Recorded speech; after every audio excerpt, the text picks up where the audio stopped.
सुप्रभात। मैं शकीला मुल्ला, हिंदी विभाग अध्यक्ष अबेदा इनामदार वरिष्ठ महाविद्यालय की ओर से आप सभी का स्वागत करती हूँ। हिंदी दिवस के उपलक्ष्य में आपके समक्ष हिंदी भाषा की महत्ता इस विषय को लेकर विस्तृत जानकारी देने का प्रयास कर रही हूँ। आशा करती हूँ आप सभी को इससे निश्चित ही लाभ होगा।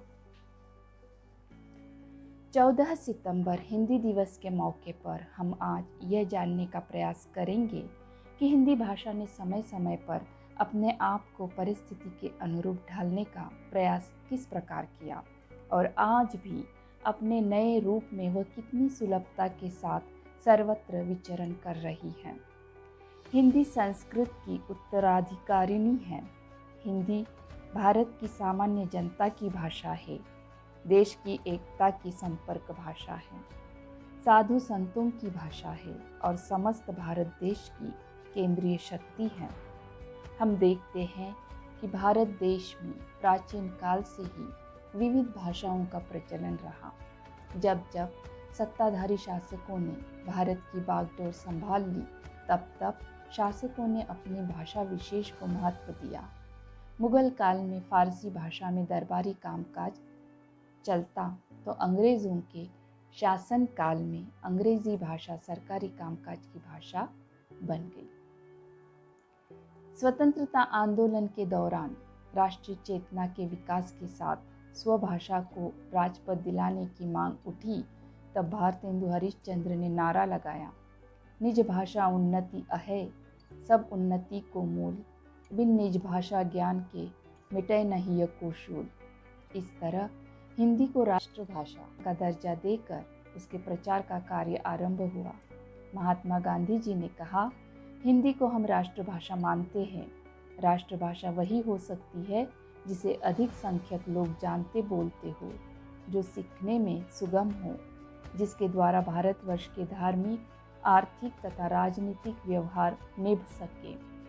महात्मा गांधी जी की प्रेरणा से वर्धा और मद्रास में राष्ट्रभाषा प्रचार सभाएं स्थापित हुई, जिनके हजारों प्रचारकों ने इस समय तक अहिंदी प्रदेशों में करोड़ों लोगों को हिंदी सिखाई।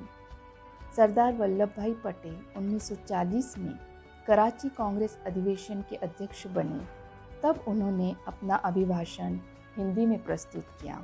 इस कदर उस दौर में हिंदी को सभी विद्वानों, नेताओं तथा जनता की ओर से राष्ट्रभाषा के रूप में समर्थन मिल रहा था। 1947 में भारत स्वतंत्र हुआ। 14 सितंबर 1949 को स्वाधीन भारत के संविधान में हमारे राष्ट्रीय नेताओं का स्वप्न साकार हुआ। हिंदी हमारी राजभाषा और देवनागरी लिपि राजलिपि के रूप में स्वीकृत की गई। संविधान में राजभाषा के संबंध में अनुच्छेद 343 से 351 तक की व्यवस्था की गई। सन 1953 से हिंदी को हर क्षेत्र में प्रसारित करने के लिए राष्ट्रभाषा प्रचार समिति वर्धा के अनुरोध पर संपूर्ण भारत में 14 सितंबर को प्रतिवर्ष हिंदी दिवस के रूप में मनाया जाता है। राजभाषा के रूप में स्वीकृति प्राप्त होने के पश्चात भारतीय संविधान के अनुच्छेद 351 में हिंदी भाषा के विकास के लिए दिए गए निर्देश को ध्यान में रखते हुए 1 मार्च 1960 को केंद्रीय हिंदी निदेशालय की स्थापना की गई। केंद्रीय हिंदी निदेशालय उच्चतर शिक्षा विभाग, नई दिल्ली स्थित एक सरकारी विभाग है जो भारत सरकार के मानव संसाधन विकास मंत्रालय के अधीन है और मानक हिंदी के प्रसार की दृष्टि से कार्यरत है। यह देवनागरी लिपि के उपयोग और हिंदी वर्तनी का विनियमन भी करता है। हिंदी पत्राचार पाठ्यक्रम योजना, कोश निर्माण योजना, विस्तार कार्यक्रम योजना, साहित्य विधाओं से संबंधित प्रकाशन योजना, हिंदी तरभाषी प्रांतों में हिंदी पुस्तकों का वितरण, पुस्तक प्रदर्शनी, हिंदी के प्रचार प्रसार के लिए स्वैच्छिक हिंदी संस्थाओं को वित्तीय सहायता, पुरस्कार, शैक्षिक विनिमय, कार्यक्रम योजनाएं आदि कार्यों का निर्वाह हिंदी निदेशालय के माध्यम से किया जाता है। राजभाषा हिंदी को बढ़ावा देने हेतु तथा राजभाषा के संदर्भ में संवैधानिक और विधिक प्रावधानों के पालन और कार्यालयीन प्रयोजनों के लिए जून 1975 में भारत सरकार के गृह मंत्रालय के अधीन राजभाषा विभाग की स्थापना की गई। राजभाषा विभाग ने कंप्यूटर प्रशिक्षण में अत्यंत महत्वपूर्ण भूमिका निभाई। राजभाषा विभाग के प्रयासों का परिणाम यह रहा कि कंप्यूटर पर हिंदी भाषा का देवनागरी लिपि के संग प्रयोग करना संभव हुआ। हिंदी यूनिकोड, हिंदी श्रुत लेखन, मंत्र राजभाषा जैसे सॉफ्टवेयर बनाकर उसके माध्यम से हिंदी लेखन, ध्वनि के माध्यम से टंकन, मशीनी अनुवाद आदि कार्य सुलभ एवं सुविधाजनक किए गए। आज हम देखते हैं कि इंटरनेट पर यूनिकोड के मंगल फॉन्ट के माध्यम से जानकारी प्राप्त करना, लेखन कार्य करना या पत्राचार करना कितना सुलभ हो पाया है। तकनीकी के क्षेत्र में हिंदी का प्रयोग आसान हो गया है। हिंदी भाषा का प्रयोग पुराने ज़माने से साहित्य लेखन की दुनिया में भी प्रचुर मात्रा में होता रहा है। हिंदी का रचना संसार अत्यंत व्यापक और विस्तारित है। हिंदी ने हमें श्रेष्ठ से श्रेष्ठतर साहित्यिक कृतियाँ प्रदान की, जो भारतीय समाज के रचने बसने की क्रिया में उपयोगी सिद्ध हुई। भारतीय समाज में हिंदी साहित्य एवं साहित्यकारों का स्थान सर्वोपरि है। हिंदी साहित्य जगत में चंदबरदाई द्वारा लिखित पृथ्वीराज रासो यह ग्रंथ काफ़ी चर्चित रहा।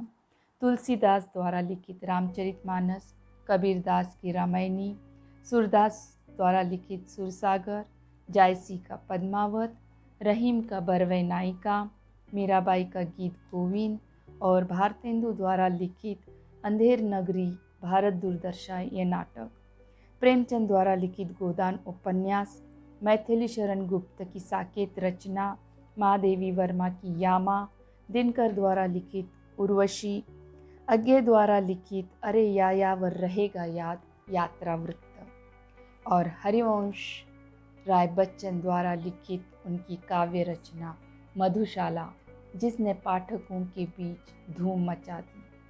हम होंगे कामयाब, खूब लड़ी मर्दानी वो तो झांसी वाली रानी थी, हो गई है पीर पर्वत सी पिघलनी चाहिए, इस हिमालय से कोई गंगा निकलनी चाहिए। इस तरह की प्रेरणात्मक रचनाएं हिंदी के माध्यम से हमें मिलती रही। हिंदी भाषा समय के साथ अपने आप को ढालती हुई व्यापक रूप में प्रदर्शित होती नजर आ रही है। आज हम हिंदी को रोजगार से भी जोड़कर देखते हैं। हमारे नवयुवकों के समक्ष हिंदी भाषा ने रोजगार के अवसर प्रदान किए हैं। अध्यापन के क्षेत्र में पाठशाला, महाविद्यालय, विश्वविद्यालय, यहाँ तक कि आप विदेशों में जाकर हिंदी अध्यापन का कार्य कर सकते हैं। बैंकिंग के क्षेत्र में पत्रिका प्रकाशन हो या बैंकिंग सेवा की हिंदी में जनता को जानकारी देना हो, अधिकारी और कर्मचारियों को बैंकों में रखा जा रहा है। प्रकाशन संस्थानों का कारोबार भी आकाश छू रहा है।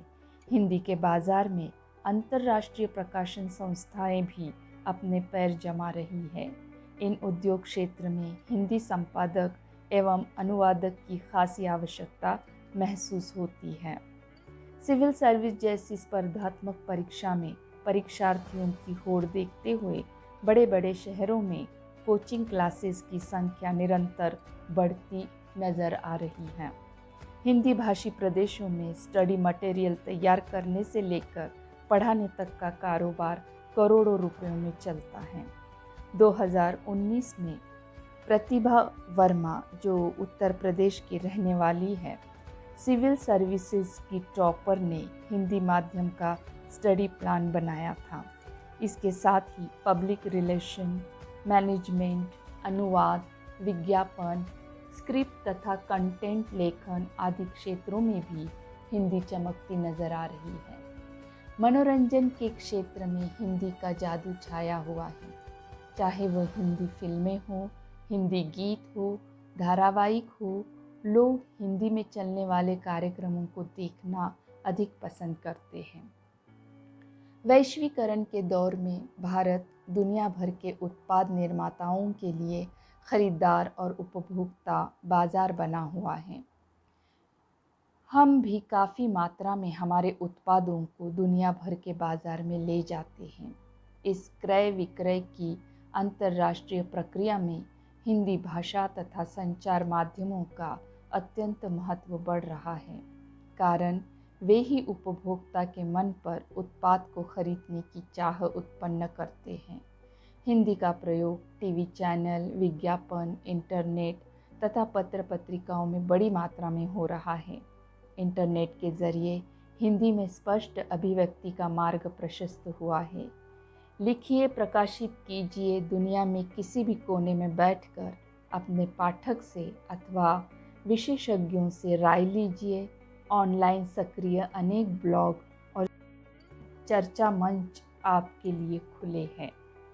इतनी विस्तृत चर्चा के पश्चात हिंदी को मातृभाषा, राष्ट्रभाषा, राजभाषा, साहित्यिक भाषा, संपर्क की भाषा, ऐसे अनेक रूप में हम देख सकते हैं। हिंदी अपने आप में एक समर्थ भाषा है। हिंदी प्रेम, अपनापन और सौहार्द की भाषा है। भारत तथा अन्य देशों में 60 करोड़ से अधिक लोग हिंदी बोलते, पढ़ते और लिखते हैं। ये भाषा प्रकृति से उदार, ग्रहणशील और भारत की राष्ट्रीय चेतना की संवाहिका है। अतः हिंदी की इन खूबियों को देखते हुए कहा जा सकता है कि हिंदी विश्व भाषा बनने में पूर्णतः समर्थ है। तो हिंदी को लेकर एक विस्तृत जानकारी आप तक पहुंचाने का मैंने प्रयास किया है। आशा करती हूँ कि इससे आप अवश्य लाभान्वित होंगे। धन्यवाद।